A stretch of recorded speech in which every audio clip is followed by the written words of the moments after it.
Hi. Today I want to talk about a book, more specifically the Communist Manifesto. Now, I am not an expert in anything, okay? Politics, philosophy, literature, anything. I'm just an expert in yapping and reading a little bit, and that's what I'm going to do today. So, the Communist Manifesto. First off, what the fuck is communism? For that, you have to understand what the fuck is capitalism, which is basically just take a look around you, okay? Rich people own resources and they own industries, right? And you work for these rich people. That's capitalism, pretty much, okay? When everything is about money. um, all of the biggest companies on earth, all of the biggest institutions on earth, all of them are working for profit. That's pretty much like the gist of capitalism, right? And Karl Marx and Frederick Engels, I think, both of these guys fucking hated capitalism, right?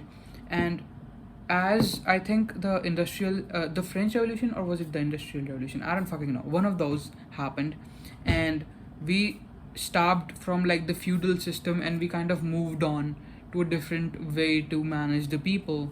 We were going towards capitalism, and Mr. Marx does not like that. Why does he not like that? Because he believes that capitalism makes everything about money, right? Our religious beliefs, philosophical beliefs, our communal beliefs, our familial attachment, everything becomes about money, right? People have kids for money, people get married for money, everything is about money. And the second concern of his how well what the fuck did I just say? The second concern of his is that all these rich people might have too much power over, the normal people. And so he divides people into two classes, which is the proletariat, which is what we are, right? People that work for our earnings and like our living, and the bourgeoisie. The bourgeoisie are the people that own these industry, aka the rich, right? And he says that the bourgeoisie has so much fucking power, well, they will get so much fucking power that every government on earth will basically try to serve to them rather than the citizen of their country, aka the proletariat, right? He's talking about how all of the power and resources on earth will be completely focused on one class, that is the bourgeoisie. And this exploitation will just keep going more and more extreme as time goes on. And the thing is, he was kind of right, right? Like, you look around you and you realize that Marx fucking lost. Okay, he lost brutally. Everything that he kind of said in this, at least criticizing capitalism, is to some extent right? Like, he was also talking about how now we don't make stuff with indigenous resources anymore. Everything is either exported or imported, right? Which could, really drive growth in certain industries in certain areas, but completely isolate the same industry from other areas, which is true again. Like, the concept of working in a factory was so common back then, but now it's kind of like it does not exist simply because everything is made in fucking China, right?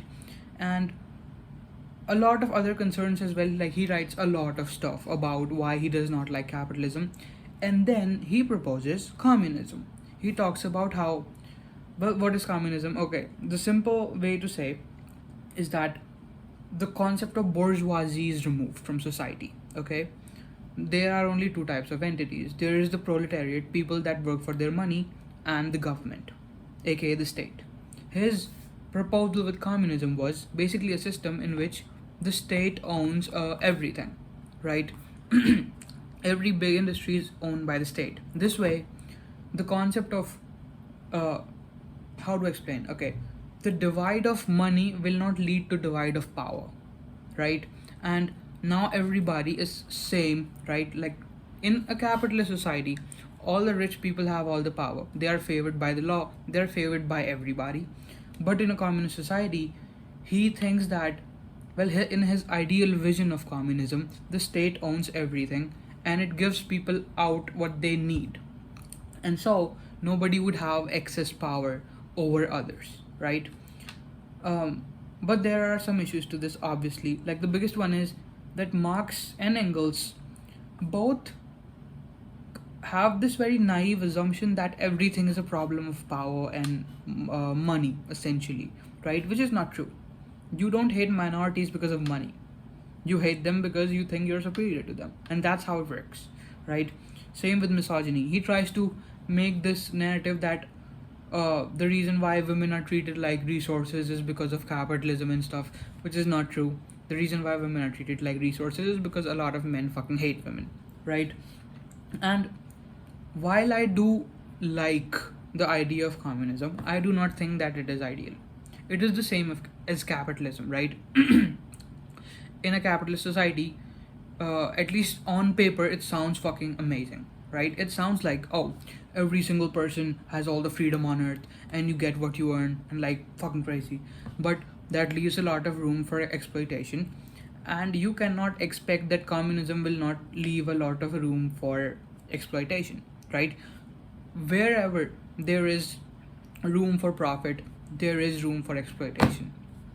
And I personally feel like the society needs to be a little bit more socialistically democrat rather than a complete, overhaul and overthrow of industries, and where suddenly everything is owned by the government, because you cannot expect the government to be competent enough, okay? Greatest example is the country I fucking live in. And yeah, that was my overall review of the Communist Manifesto. 90-page book, very short, but still, like, it's kind of important. Not important, like, they are trying to say a lot of stuff in like very little amount of words, so it's like an information dense book. He talks about capitalism, both of them, Marx and Engels, that is, talk about capitalism, they talk about communism, they talk about socialism, and they talk about how all of these things are affecting different parts of Europe, because this is a European book. Yeah, pretty interesting, okay? And another very interesting thing is that a massive chunk of this book is just like all of this is like almost like 40% of the book is just fucking introduction. This is not even like the main content, you can just skip it, and this is where the book actually starts. And then the first fucking page is literally one line and then a big ass footer. Yeah, just something interesting I wanted to kind of point out. Good book, fun read if you have, if you like philosophical discussions, not philosophical but like political discussions, and if you're unemployed, of course. Yeah, bye.